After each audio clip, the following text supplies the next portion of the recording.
Estamos de volta aqui no programa Meditações Ponto de Partida. Você pode estar nos assistindo aqui todas as segundas-feiras, terças, quarta, quinta, até sexta-feira, não é? Nesse mesmo horário. Lembrando que nos domingos nós temos às 8 horas da manhã, num formato de debate, onde a gente aprofunda mais algum tema da Palavra de Deus.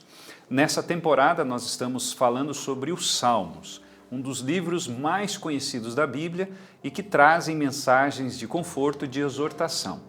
Hoje nós vamos estudar o Salmo 22. O Salmo 22, no verso 1 e 2, diz assim: Deus meu, por que me desamparaste? Por que se acham longe de minha salvação as palavras de meu gemido? Deus meu, clamo de dia e não me respondes, também de noite, porém não tenho sossego. E assim o Salmo continua. Interessante que Davi ele passou por momentos bem difíceis. Ele foi um rei do povo judeu, mas ele passou por muitas perseguições. Ele cometeu alguns deslizes, mas ele foi um grande rei. A Bíblia diz que ele foi um homem segundo o coração de Deus. É óbvio que não no momento em que ele fez coisas que não deviam, mas por causa da sua sinceridade, por causa da sua vontade de fazer o que era certo, apesar de, em alguns momentos, ele ter feito coisas que desagradaram a Deus. Mas não é sobre isso que eu quero falar. Eu quero falar um pouquinho sobre o que significam essas palavras. Ela tem duplo significado. No primeiro momento, obviamente, é do próprio autor, Davi. Mas essas palavras elas foram repetidas por Jesus na cruz, quando ele morreu por você e por mim. O que significa então o Salmo 22? Na Bíblia nós encontramos várias profecias. A Bíblia é escrita ou foi escrita com diferentes formas de linguagem. Você encontra poesia, como nós encontramos aqui nos Salmos, que eram cânticos e por isso em forma poética. Você encontra prosa, que é a maneira que nós falamos. Você encontra parábolas. Jesus usou muito dessa forma de comunicação, onde você faz comparações para trazer uma verdade por trás dessa ilustração. Mas você também encontra profecias, e essa é uma profecia messiânica. Assim como Davi, ele fala do seu desespero em algum momento em que ele não conseguia ouvir a resposta de Deus, nós percebemos que Jesus também passa por esse momento como ser humano. Nós sabemos que Jesus é Deus e se tornou homem.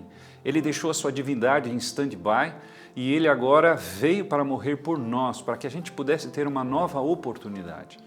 E esse salmo é uma profecia messiânica, porque as palavras de Davi são repetidas na cruz. E interessante que nós encontramos aqui várias referências em relação à mesma experiência que Jesus teve quando esteve aqui nessa terra. As profecias messiânicas, elas tinham o objetivo de trazer esperança para o povo que viveu no passado, porque eles não sabiam o que iria acontecer no futuro. E eles precisavam de um conforto, e Deus ele deixou então essas profecias através de seus profetas. Existem várias delas, como o Salmo 22. Por exemplo, quando você vai a Isaías 7,14, essa profecia messiânica indica que Jesus nasceria de uma virgem. Quando você vai a Miqueias 5,2, lá nós encontramos a profecia que diz aonde Jesus iria nascer, em Belém, e de fato isso aconteceu, porque foi escrito 700, quase 800 anos antes do nascimento de Jesus. Quando você vai a Jeremias 27, ou melhor, 23, verso 5, diz que Jesus seria descendente de Davi, o autor deste salmo, e de fato isso aconteceu na sua linhagem, ele era descendente de Davi. Em Zacarias 11, fala de que ele seria traído por 30 moedas de prata, nos versos 12 e 13, e se você olhar para os evangelhos, você vai ver que foi exatamente isso que aconteceu. Judas o traiu por 30 moedas de prata. Em Isaías 53, verso 7, diz que ele sofreria em silêncio. E assim vai.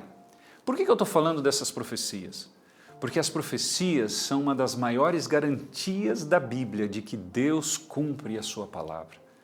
Existem outras profecias que ainda não se cumpriram, como por exemplo, a profecia da segunda vinda de Jesus. Em Apocalipse 1,7 diz assim: eis que vem com as nuvens e todo olho verá.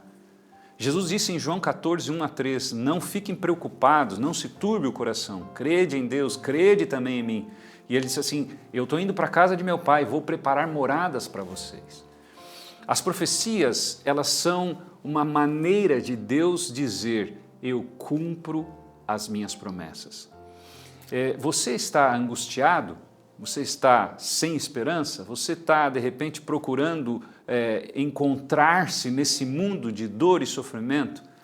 Deus está dizendo assim: confia em mim, porque muito em breve eu vou voltar para te trazer paz. Assim como a profecia do capítulo 22, ela se refere também a Jesus Cristo, como se fosse uma forma de identificar-se com a humanidade, assim como ele se identificou com Davi, Deus ele está dizendo que também está ansioso para cumprir as demais profecias que ainda não se cumpriram. Quando você vai, por exemplo, a Mateus 24, você encontra ali vários sinais da volta de Jesus. E se você pegar um site de notícia e fazer a comparação, você vai ver que o que Jesus disse que iria acontecer está acontecendo. É como se estivéssemos lendo, por exemplo, há anos atrás o que está acontecendo hoje. Deus, ele cumpre a sua palavra. E eu quero fazer com que você realmente entenda de que não há nada melhor do que acreditar nesse livro, que é a palavra de Deus. Se você quer entender um pouco mais, você pode também pedir um estudo bíblico, você tem o QR Code aqui do lado da tela e você pode se aprofundar, e aqui os temas são organizados de tal maneira que você possa entender melhor temas como o batismo, como o que acontece após a morte, o que vai acontecer no futuro. E com certeza você vai ter muito mais segurança nas suas decisões. Que Deus te abençoe e não esqueça, seguir a palavra de Deus é sempre a melhor escolha. Um grande abraço e até o próximo programa.